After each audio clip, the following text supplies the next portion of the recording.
अब जरा पढ़ेंगे हम लोग स्टेटमेंट।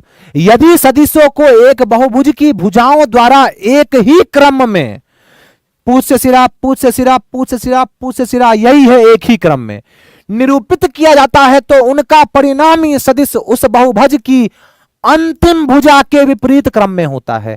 अरे भाई, अगर ये सारा क्या बच्चे देखो, ये बहुभुज बनने को तैयार है, तो इन सब का जो परिणामी सदिश होगा वो क्या होगा?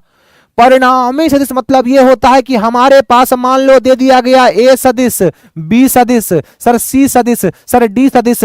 परिणामी सदिश का मतलब यही हुआ कि हमको बोला जा रहा है इन सब का सदिश योग प्राप्त कीजिए, ए जोड़ बी जोड़ सी जोड़ क्या बच्चा डी। तो हमने बोला, हमने ए बी सी डी को क्या किया, क्या किया? बहुभुज के भुजाओं द्वारा क्या किया? एक ही क्रम में निरूपित कर दिया। पहले नहीं थे, बाद में हमने कर दिया है, एक ही क्रम में निरूपित। अब जब एक ही क्रम में निरूपित कर दिया है, तो बहुभुज का जो अंतिम भुजा होगा उल्टे क्रम में, अंतिम भुजा उल्टे क्रम में। मतलब क्या? देखो, सिरा से पूछ से सिरा, पूछ से सिरा, पूछ से सिरा, पूछ से सिरा, यहां पे क्या? सिरा से पूछ।